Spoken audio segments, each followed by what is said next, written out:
Hey y'all, welcome to Uncle Dan's front porch. Grab yourself a cup of coffee. Come on up, sit down, and let's talk about investments for a little bit. No, this is not your financial advisor. This is more about personal potential. So, the way I look at it, God is an investor, and He has invested in each individual a certain amount of potential. We don't know how much that is. He's the only one that does. There's a wise old man said that whatever your hand finds to do, do it with everything you got. Because at some point you're going to be in the grave and there ain't no more doing.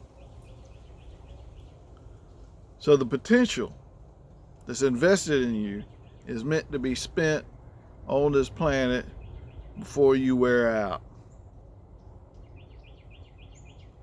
And I think we ought to take that pretty serious. Now, we got some obstacles to reaching our full potential. Some of that's in our own heads. So that chatter, that negative chatter, we got to squash that. Um, New Testament writer, I forget who it was, but he says God has not given us a spirit of fear. That's a huge obstacle. But he says, however, he has given us a spirit of power and of love and of a sound mind. That power, we're going to need a power outside of ourselves to reach our full potential. I'm just going to tell you that right now. I happen to believe that that power is the Almighty God as revealed in the what we call the Bible. Love. In order for me to reach my full potential, I gotta learn to love. I gotta learn to love well. I'm still working on that. Because love is the avenue of reaching my potential. Loving God, loving people. What about this sound mind thing? Now, I'm going to tell you right now, I'm a little crazy. That's okay. I think there's a certain amount of crazy that keeps us young. But the sound mind has to do, in my opinion, with processing things intellectually and not being pushed around by the way I feel today. Not being pushed around by what people are saying. But I need to slow down and ask myself what's true. What is true? In fact, if you want a nice little check down of what sound mind looks like, I think Philippians 4:8 would be a good definition of sound mind. Definitely a recipe to get there for sure. But if you read the New Testament, I might get a little long with it. I'll try to keep it getting too long, but if you read the New Testament, Jesus had a lot of conversations in those 3 years that he taught. And in one of those conversations, he's talking about what we do with what's invested in us. The harsh words is for the person that failed to use what was given to them. And I know it's difficult. I know it's difficult. Some of us still trying to figure out what in the world we were put on this planet for. Which is why I kind of pointed out that verse in the beginning. You didn't know it was a verse. I said a wise man said it.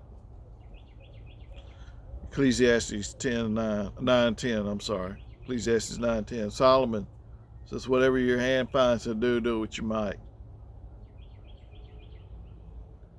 It is in the middle of doing and listening to God that you get steered into what you put on this place, on this planet for.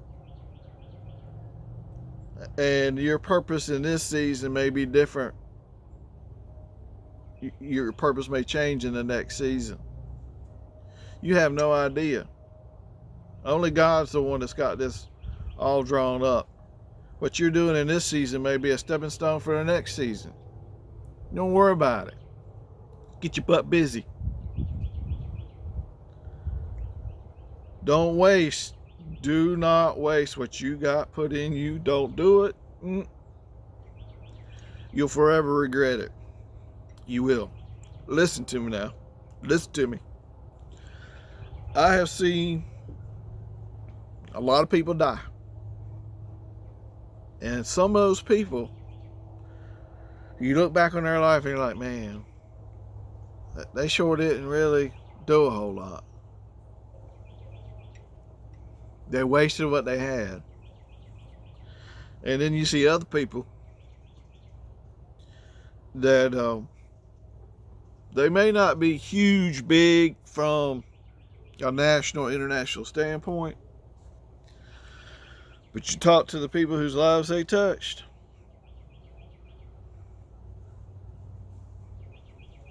they made impact.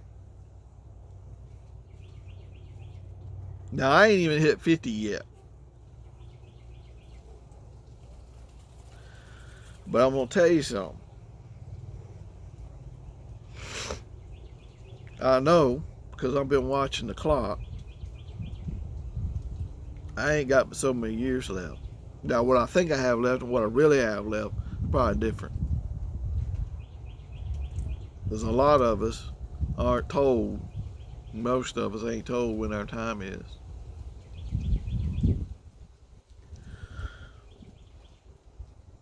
But for crying out loud, can we just get off our butts and get moving and stop saying why this can't be and why that can't be? Just move forward, chip away, and talk to God.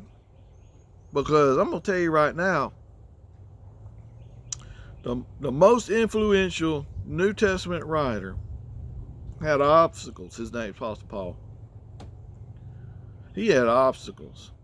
And he kept asking God to remove the obstacles. You know what God told him? Suck it up. You'll be fine.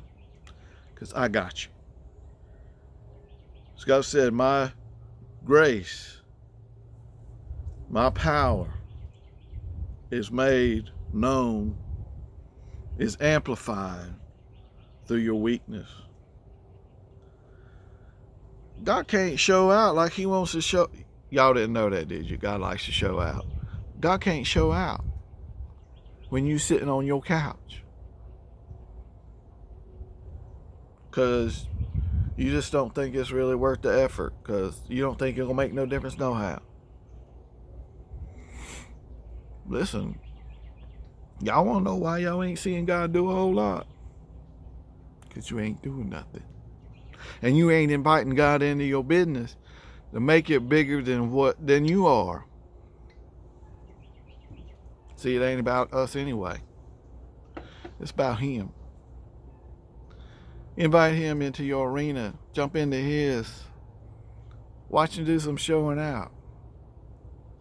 Anyway, that's all I gotta say, y'all. This Uncle Dan on his front porch. I just appreciate the fact that you spent a little time listening to me run my mouth. But I hope I inspired some of y'all. And I hope I gave you something to think about. That all of us have just been, God has dumped an enormous amount of potential in us. And we need to get moving. Because you don't know how much time you got. Don't waste what you got. Y'all have an awesome week.